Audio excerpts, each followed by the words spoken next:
They would call the school, and the school would say, we don't know anything about our rooms. We have these floor plans that were made in the 1960s. They're hand drawn. They're not helpful. And so they would tell that to the parents, and the parents would say, okay, well, I'm paying $75,000 a year to send my kid here. Go walk across campus and measure the window in, West Hall 101 for me.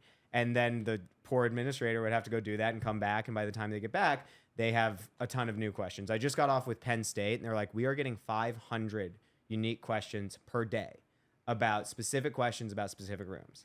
So that is a huge hassle and pain for administrators.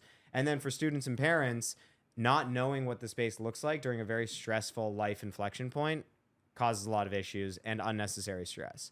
And so then with COVID, many of our partner campuses didn't go back to school and in person. So we had an existential threat to the business. Like if there aren't students in the rooms, they're not going to be renting furniture. And so I think we originally talked to Colgate about it, and we pitched them. We were like, hey, let's make lemonade out of some pretty sour lemons.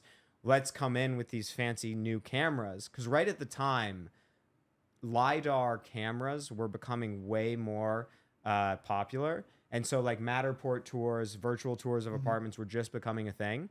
So I saw these Matterport tours where you could take dimensions from a camera, from a photo, and thought, well, if you can take dimensions, why can't an artist come in and take the dimensions of this room, make a 2-scale 3D model that would actually be interactive?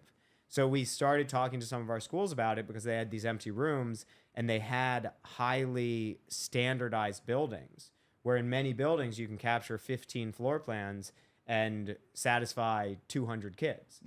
And so over the course of the summer of 2020, some campuses were like, well, we got nothing better going on. Sure, you can come in and run around with your cameras for a day.